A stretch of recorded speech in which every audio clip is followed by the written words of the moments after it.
Pusat sesuai apa yang menjadi aspirasi juga. Artinya hari ini sampai kita menjawab aspirasi dari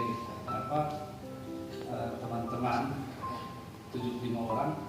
Ternyata ada aspirasi juga yang disampaikan oleh Ibu Sek kaitannya dengan tenaga administrasi di masing-masing puskesmas. Yang seandainya kalau menurut pernyataan Pak Wakil Ketua tadi yang pernah duduk juga di Komisi 4 bahwa persoalan tenaga administrasi ini sudah didiskusikan sejak tahun 2018. Artinya kalau kita berhitung dari tahun 2018 sampai dengan saat ini, saya mohon maaf, Ibu Sek dan juga Pak Kabit dan juga semua teman-teman bahwa seolah-olah bahwa ini tidak ditindaklanjuti itu, sehingga masih terbawa dari 2018 sampai dengan saat ini. Masih menjadi persoalan dinamika yang panjang soal tenaga administrasi. Sementara kita begitu butuh, tetapi seolah-olah bahwa tidak ada tindak lanjut. Ini mungkin bisa disampaikan lebih detail. Persoalannya di apa sehingga begitu sulit. Kemudian yang kedua, sehubungan dengan aspirasi yang hari ini disampaikan oleh teman-teman, bahwa sebenarnya jelas kalau kita juga ikuti di YouTube dalam pernyataannya, ini tidak ada terjadi miskomunikasi, entah itu terjadinya antara Pak Bupati dengan Pak Sekda, karena pernyataan yang sama juga disampaikan oleh Pak Sekda soal perintah untuk tetap melaksanakan putusan. Itu buat saya tetap hal yang resmi, walaupun perintah lisan. Nah, seharusnya perintah lisan ini yang ditindaklanjuti secara administrasi oleh dinas. Nah, persoalannya apakah dinas tindak lanjut itu atau tidak? Nah, kita harus lihat pokok persoalannya ada di mana. Apakah dinas menyampaikan kesulitannya atau tidak kepada Pak Bupati bahwa ini tidak ada ruang, tidak ada sumber anggaran, tapi di satu sisi Pak Bupati juga menyampaikan ada 5 miliar. Kami juga bingung kalau bilang 5 miliar, ini 5 miliar dari mana? Yang harus nanti dibicarakan juga dengan DPR. Jangan bawa-bawa DPR. Kalau seandainya Bupati tahu bahwa ada sumber anggaran yang bisa dimanfaatkan untuk membiayai 75 orang tenaga kesehatan ini. Ya, ini butuh koordinasi, butuh keseriusan untuk menindaklanjuti supaya teman-teman jangan diganggu. Siap. Mereka masih bisa berpikir, mungkin juga apakah lewat proses kemarin TKD apakah mereka juga dikasih ruang atau tidak. Nah, kami berharap ada informasi minimal ada penyampaian dari Ibu Sek. Saya khawatir juga jangan sampai nanti kami sebelum sampaikan lagi di Ibu Sek tentang pernyataan Pak Bupati dan Pak Sekda. Kalau seandainya memang belum, ya saya usul Pak Wakil, kita skors dulu supaya kita bisa ikuti dan tahu sampai dengan detail soalnya ada di mana. Sehingga sampai dengan bulan dijelaskan status dari teman-teman.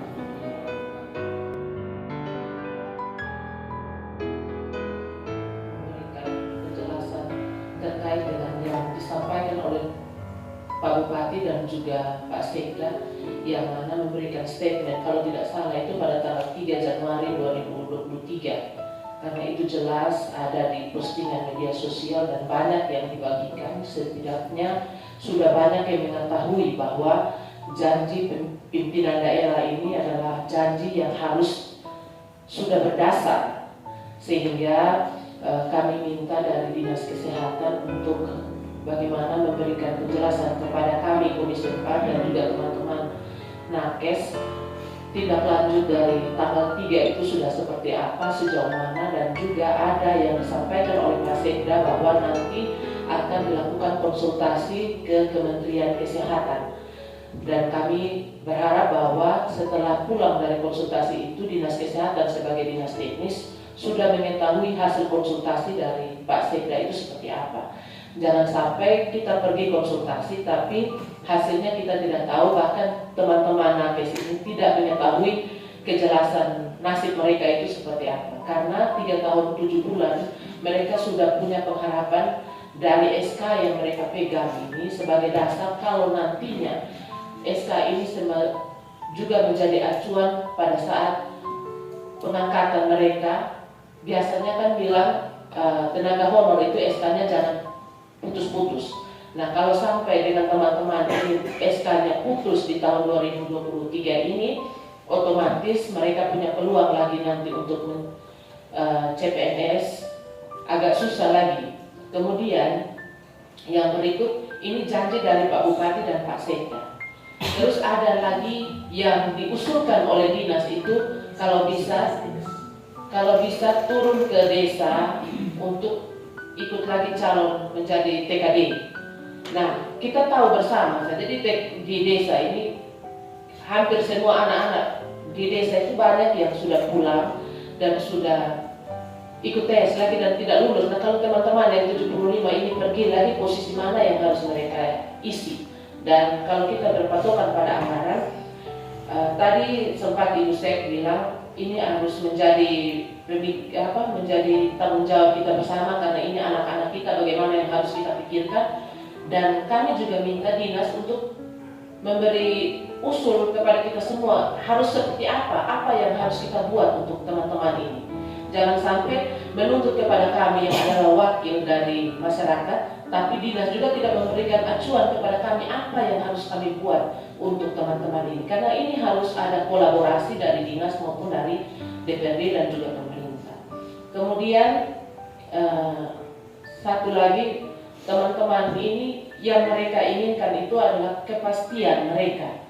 Jangan nanti dari Bapak Bupati lempar ke Sekda, Sekda lempar ke dinas, nanti sudah mentok di buku bambu baru datang ke kami lembaga DPRD.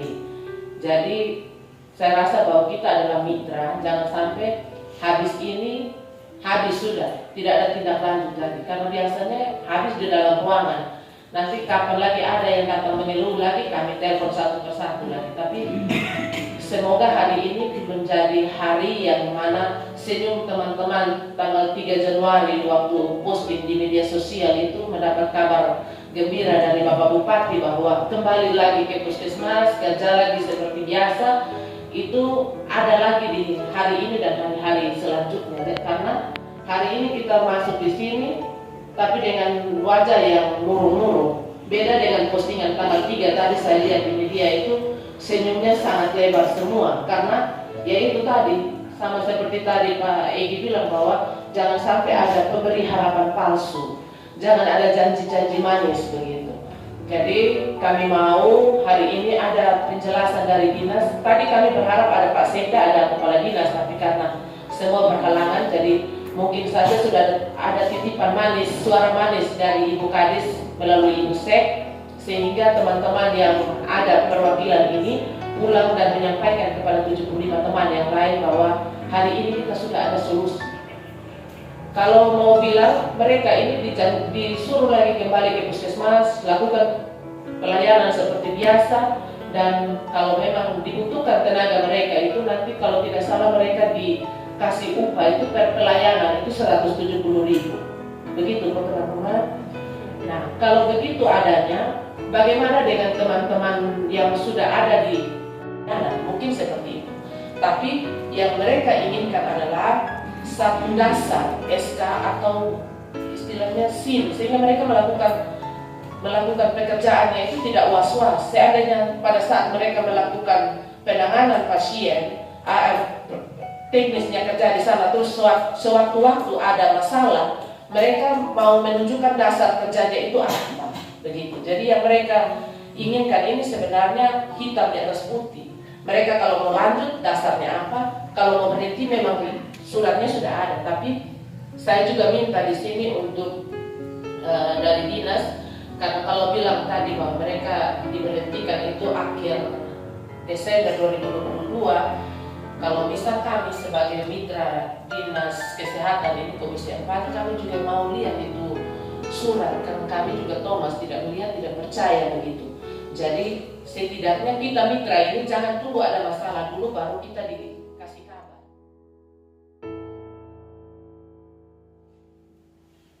Yang pertama, saya berharap apa yang menjadi persoalan bisa kita dapatkan suatu solusi, khususnya tentang SK. Mohon Dinas Kesehatan berkoordinasi dengan bagian kepegawaian BKPS DMD untuk memastikan bahwa mereka ini punya posisi apakah sebagai honor atau magang. Kali ini dia punya versi yang berbeda. Kalau honor tentu ada tanggung jawab UMHR, dan itu regulasi. Kalau memang menolak maka kita rubah pada posisi magang, tetapi dengan syarat dia melekat pada program. Selama ini kalau di puskesmas ada program-program dan kita tahu membutuhkan jasa dari teman-teman nakes, maka otomatis ada bagian yang teranggarkan ke situ. Mudah-mudahan ini menjadi solusi otomatis untuk sementara. Jadi ini adalah solusi sementara sambil kita akan harus menjawab dengan cara kita nanti menyurati kementerian menyampaikan rencana kebutuhan, karena memang di Kementerian Kesehatan itu memiliki 2 data selain SDM kesehatan, maka data tentang kebutuhan di daerah itu perlu kita update. Nah, saya nanti ini sekaligus bertanya, sudahkah kita mengupdate dan kapan kita mengkonfirmasi rencana kebutuhan kita ke kementerian untuk dijawab? Sepanjang tahun lalu atau tahun ini, terkait juga nasib 75 ini kita butuhkan teman-teman yang 75. Ada hal di luar 75 ini juga, ada yang tenaga yang Indonesia Sehat atau apa itu yang diprogramkan dan tahapannya sudah berakhir, mereka juga sudah tidak ada perpanjangan. Sedangkan kalau memang tenaganya kita butuhkan, harusnya dinas segera mengkonsolidasi data bahwa inilah kebutuhan tambahan lain selain 75 itu. Jadi saran saya, dinas segera mengkonsolidasi rencana kebutuhan data daerah dan menyurati kembali, kalau memang sudah pernah dikoordinasikan ke kementerian, menyurati kembali bahwa ini kebutuhan kami. Nanti terkait penganggaran, nanti kalau di setiap tahun mereka mau ada di dalam APBD, tentunya tanggung jawab kita untuk menganggarkan. Tetapi kalau kita tidak meminta dan dau yang datang, kita seolah-olah menutup mata dengan 75 saudara kita yang sedang mengabdi, maka itu juga menjadi salah kita. Saran saya sekali lagi, surat itu menjadi penting tentang rencana kebutuhan fungsional atau tenaga jasa-jasa yang kita butuhkan di semua puskesmas di daerah ini. Yang berikut, bervariasinya kebijakan di tingkat puskesmas, hal jasa sesuai UMHR. Ini penting karena ini bekerja. Jadi harus ada kerelaan di situ, karena kita harus tahu bahwa ini daerah tidak mampu untuk mengcovernya. Nah, ini yang belum terbuka, harusnya ini dipakai sebagai pintu masuk, bahwa ada kerelaan mereka tanpa harus menuntut full. Kalau mereka menuntut full, kita tidak mampu. Kita tidak mampu katakan. Sehingga saya sarankan dinas mengecek semua variasi kebijakan yang diambil oleh puskesmas untuk ada ketegasan, di mana semua honorer ini bisa bekerja dengan posisi yang hampir merata. Jangan sampai di tangga topunya dia lebeng dan dia punya jasa lebih besar daripada yang di korban dan seterusnya. Ini perlu untuk keseragaman. Yang berikut, ada solusi lain selain melihat pada problem. Yang kedua, rencana kebutuhan kita kan baru ada fasilitas pertama waliin yang kebutuhannya banyak. Ini juga menjadi cara untuk kita masuk ke kebutuhan di sana, pasti tenaganya banyak, bangunannya sedang ada, tapi struktur dan personalnya belum. Karena itu menjadi bagian untuk kita memberikan surat dan menawarkan pergeseran posisi dari teman-teman puskesmas yang sekiranya tidak dibutuhkan di puskesmas, ataupun diberi kesempatan untuk mengambil bagian dalam fasilitas yang baru yang pertama wali. Itu solusi yang kedua yang mungkin nanti dinas mohon merespon.